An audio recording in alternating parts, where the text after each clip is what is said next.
We have to start off with this here on the show because being part of this company is really special, especially when you see awards like last night. Those of you who are streaming this show, maybe this is the first time, maybe you've been watching for several years here on SportsGrid, but a major award as a company we received yesterday. Got to start off with it. Maybe you've heard of it. It's the SBC Sports Media Company of the Year Award. And SportsGrid, after winning an award a couple of weeks ago for the #1 Fast Channel, is back at it again. As you can see right here on your screen, there it is, the award given out yesterday. Just another in what has been a banner couple of years here with just basically those people who are streaming our network, whether you're on your phone, your tablet, your computer, or maybe you have a smart television where you're getting our channel, which is absolutely free. Continue to watch, folks. We'll continue to deliver content to you each and every day, 24 hours a day, 7 days a week, 365 days a year. We are on the air, folks, here on SportsGrid. All right, now let's get to the bottom line here with the NBA. A shocking result last night, make no mistake about it, as the Cleveland Cavaliers take down the Boston Celtics as 13.5-point underdogs. The final, not close, 118-94. And somehow this game was tied at halftime. Donovan Mitchell with another great performance, 29 points, 7 rebounds, and 8 assists. This total was 212.5. And again, a huge money line win for those of you who took Cleveland yesterday. And so the bottom line now is that Boston has tied this series up with Cleveland. 1-0 they led. Now it's tied. Now the series goes back to Cleveland. And who knows? Maybe there's a chance that this series goes 6 or 7 games, guaranteed to go 5 right now. And the bottom line for Donovan Mitchell, as he says, the team stuck together. They've been through a lot, just went 7 games with Orlando, so why stop now? I mean, I think the biggest thing is we have a group that sticks together, believes in each other. You know, even when we were going through that streak in L.A., you know, it's easy to kind of be like, all right, like we don't got it, we don't have it, you know, kind of everybody's like, you want to trend upward in the playoffs and different things, but understanding that like we've been through so much, so why stop now? Like no, continuing to believe in each other. Yeah, we've had guys in, we have guys out, we've played terrible, we've played well. Like, you know, the biggest thing is just, like I said in the during the regular season, like I'm glad it happened then, so you understand like when those moments come in the playoffs. Like you have 2 good games at home, get smacked twice on the road, come back, have a good game, you know, lose game 6, that could knock you out, like you said. But for us, it's continuing to, you know, build, and we believe in each other as a group, and I think that's the biggest thing. And we'll see this weekend if Cleveland can go up 2-1 in that series. Now, the Mavericks Thunder series is now also tied at 1. Oklahoma City, a favorite yesterday of about 4.5, 5 points over on the FanDuel Sportsbook. It didn't matter. Dallas went to Oklahoma City and got the performance they needed from Luka Doncic, but a very big performance as well from, get this, P.J. Washington. He had 29 points last night. The two combined for 58 points in the victory. So now this series is tied up at 1 as well. Jason Kidd getting the team going in the right direction now as they move the series back to Dallas. And it looks like more or less Oklahoma City is slight favorites in the series too, which means Dallas certainly has a shot. As they say, the series doesn't begin until the road team wins 1, and it happened yesterday. Jason Kidd talked about the huge performance from both Luka and Washington in Game 2. Yeah, I thought the guys did a great job of executing the game plan. I thought the ball was moving. I thought PJ set the tone. We played through him a little bit in the post, and then I think that, you know, sparked him. He was big for us tonight.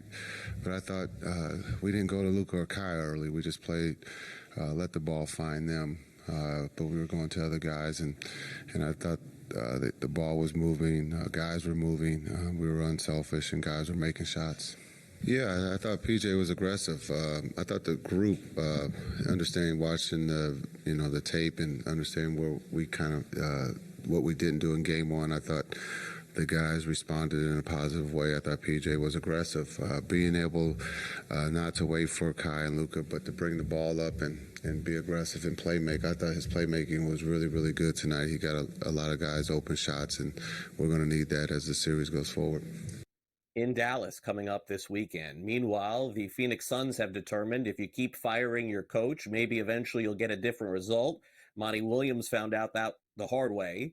Frank Vogel has now found a similar fate as they turn to a coach who was recently fired as well. Frank Vogel is out as head coach of the Suns yesterday. Today, Mike Budenholzer is back as the new head coach, of course, coming over previously from the Milwaukee Bucks.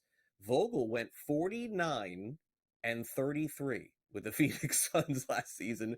5-year, $31 million contract last summer with the Phoenix Suns. You can't fire the players, I guess. So Coach Bud is back. Goes from Giannis to Kevin Durant. We'll see how that works out.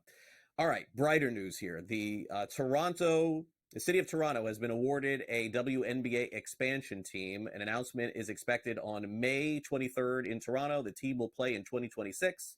The WNBA recently expanded to 13 teams with a San Francisco area team as well. Meanwhile, the New York Knicks have made the announcement official. OG Anunoby will not play in Game 3 coming up against the Indiana Pacers.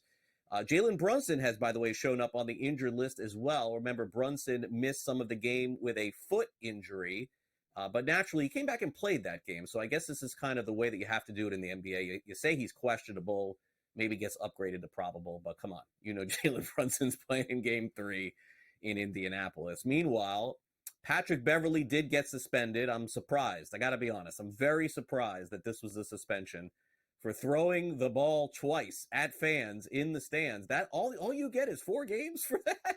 Patrick Beverley is going to sit out the first 4 games of next season. By the way, part of the suspension was apparently, according to the NBA, being rude to one of the reporters after the game too, saying that he wouldn't speak to her because she didn't listen to his podcast. So he'll lose about $90,000, next season. But I'm not sure about this one. Precedent not exactly set here. Lionsgate is making a TV series on Shohei Ohtani. It's a scripted series based on the gambling scandal involving, of course, his interpreter, Ippei Mitsuhara. The show will follow Ohtani's rise, 10 years, $700 million, and then we'll get to all the betting, and who knows if it's real or not. It's a scripted series, but could be fun. We'll see what happens when Lionsgate puts it out. The Milwaukee Brewers have started to call up some players. Last week it was a hitter. This week it's a pitcher. Left-handed pitcher Robert Gasser's called up. He's going to make his debut against the Cardinals, who are having a really tough time this season. Speaking of tough times, the Houston Astros, boy, they're in last place. They've had a rough one, but they finally beat the Yankees yesterday. 3rd consecutive game, Houston homered in the top of the 1st inning as they get the win over the New York Yankees. And how about this? This is a great story, by the way. Georgia Bulldogs player Charlie Condon, he hits his 34th home run of the season against South Carolina. He sets the NCAA record for home runs. And Condon, by the way, broke the tie with Jack Caglione from Florida.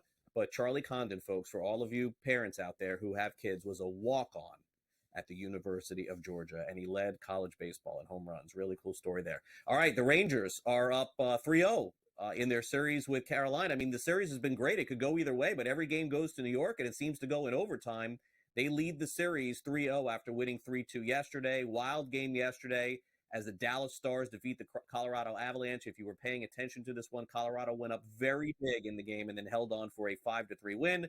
Also, Malik Neighbors and Jaden Daniels had a bet over the Rookie of the Year, a one-on-one bet, $10,000 for Offensive Rookie of the Year, but in the end, you can't do that. So in the NFL, that's going to be gone. And by the way, those of you who are ready for the NFL on Christmas Day, I think you're going to have to watch the games on Netflix this coming season, as that's being reported by Puck Online. We'll be right back.